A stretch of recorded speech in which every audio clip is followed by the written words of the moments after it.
샬롬. 오늘도 하나님 말씀 앞에 나오신 여러분 환영합니다. 우리 함께 기도하겠습니다. 하나님, 오늘도 우리에게 귀한 말씀 주시니 감사합니다. 이 말씀으로 우리가 오늘도 하나님의 자녀답게 살아 움직이고 명예롭게 살아낼 수 있도록 이 시간에 깨달아지는 은혜를 허락하여 주옵소서. 우리의 힘, 우리의 능력이 아니라 하나님이 주시는 하늘로부터 내려지는 놀라운 지혜로 살아갈 수 있도록 주여 인도하여 주옵소서. 예수님의 이름으로 기도했습니다. 아멘. 오늘 함께 살펴볼 말씀 출애굽기 39장 22절에서 31절까지 함께 살펴보도록 하겠습니다. 지난 본문에 이어서 제사장 예복에 관한 본문이 이어지고 있어요. 여기서도 26절과 31절에 모세에게 명령하신 대로 하였더라. 이런 표현이 반복이 돼요. 하나님이 명령하신 바를 그대로 이뤄내는 진정한 부흥의 시간이죠. 그런 점에서 이스라엘이 지금 두 가지 양면성을 함께 가지고 있다라는 것을 우리가 생각하게 됩니다. 이 이스라엘은 한편으로는 금송아지를 만들어 하나님의 율법을 어겼던 자들이에요. 그리고 또 다른 한편으로는 그럼에도 불구하고 하나님의 뜻에 자원하는 마음으로 성물을 만드는데 자신의 헌물을 드려서 하나님의 뜻을 이뤄내 드렸던 하나님의 장자 나라가 되었죠. 이렇듯 이 양면성을 가졌듯이 우리 또한 죄인이면서 하나님에게 의인이다, 이런 양면성을 가지고 있다는 사실을 기억해야 합니다. 하나님은 죄인인 우리를 사랑하셔서 의로운 예복을 입혀서 의인이라고 칭해 주시는 것이죠. 그것은 우리가 만족스럽기 때문이 아닙니다. 하나님이 보시고 불편하고 멀리할 수밖에 없는 죄라는 것을 우리는 여전히 가지고 있지만, 하나님이 우리를 사랑하시고 예수의 순종이라는 보혈의 영적인 옷을 입히셔서 우리를 의롭게 사랑스럽게 하나님은 우리와 하나가 되어서 끌고 가고 계시다는 사실을 기억해야 합니다. 자, 이 제사장 예복, 그것은 이렇게 하나님의 사랑을 뜻하는 거예요. 이 제사장 의복을 첫 번째로 입은 사람이 누구예요? 아론이죠. 이 아론이 금송아지를 만든 주동자 아닙니까? 그런데 그 주동자가 하나님의 대제사장, 첫 번째 대제사장이 됐던 것이죠. 자, 이 아론이 대제사장으로 취임하게 되었을 때에 레위기 9장에 보면 이렇게 나와 있습니다. 모세와 아론이 회막에 들어갔다가 나와서 백성에게 축복하며 여호와의 영광이 온 백성에게 나타나며. 금송아지를 만들었던 주동자이자 죄인인 아론이 하나님의 용서와 모세의 중보를 통해서 이스라엘에게 하나님의 영광을 소개하는 대제사장이 됐던 겁니다. 여러분, 또 신약 시대에 오면은 예수님의 수제자 베드로도 이런 양면성을 보이고 있음을 성경은 소개해 줍니다. 베드로가 예수님의 질문, 너희는 나를 어떻게 보느냐라는 질문에 이런 대답을 하죠. 주는 그리스도시요 살아계신 하나님의 아들입니다. 자, 이렇게 대답하니까 예수님이 뭐라고 칭해 주세요?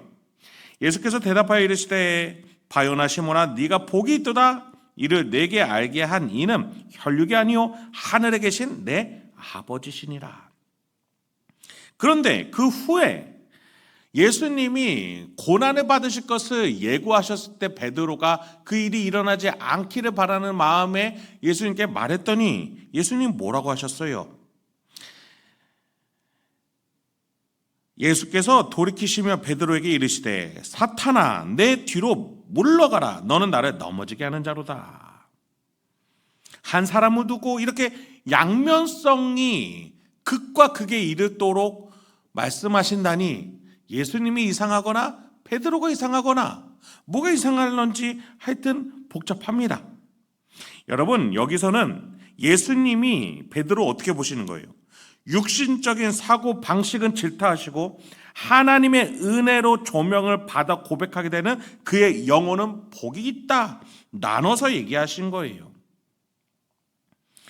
여러분, 이렇게 속사람과 육신의 사람, 겉사람을 구분을 할 줄 아는 것, 여기서 육신과 영혼을 얘기하는 게 아니에요.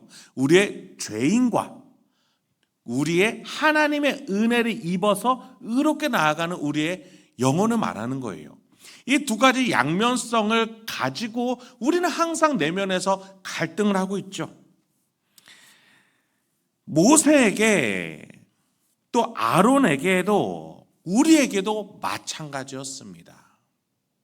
우리는 하나님의 은혜를 받고 있으면서도 또 하나님께 용서받아야 되는 두 가지의 양면성을 다 가지고 있어요. 제사장은 죄인입니다. 그러나 하나님이 제사장 예복을 입혀주심으로써 은혜를 받고 있는 것이죠.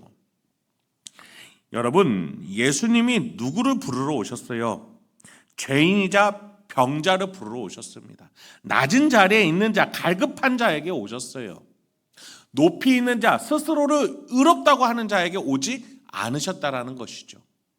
그런 점에 있어서 우리는 나에게 있는 이 두 가지의 모습을 다 우리 스스로 직면하고 가지고 있어야 합니다. 나는 죄인인데 이 죄인됨을 고백했을 때 하나님이 의롭게 될 수 있는 은혜를 주시는구나. 그 사실을 말이죠. 말씀을 마치도록 하겠습니다. 여러분, 하나님이 우리를 의인으로 부르셨습니다. 우리를 거룩한 나라로, 하나님의 장자와 한몸된 장자 나라로 불러주셨어요. 우리가 한 해를 맞이하고 마무리 짓고 새 해를 살아가야 되는 이 시점에서 내가 나의 죄인됨을 고백하면서도 이 죄인을 고백했을 때 하나님이 부어주실 은혜를 기억하면서 한 해를 잘 정리하고 내년을 바라볼 수 있는 저와 여러분들에게 소망합니다. 함께 기도하겠습니다. 하나님, 오늘도 우리에게 귀한 말씀 주시니 감사합니다. 이 말씀이 우리의 심령 가운데에 지혜와 용기와 기쁨을 줄 수 있는 줄 믿습니다. 이 말씀을 묵상하며 한 해를 잘 정리하고 내년을 바라볼 줄 아는 우리가 되게 없어서 죄인된 우리를 기뻐하시는 주님, 주님께서 우리에게 보혈의 피로 임하셨고 또 성령으로 임하셔서 우리가 오늘도 명예롭게 하나님의 자녀로 살아갈 수 있도록 불러주신 줄 믿습니다.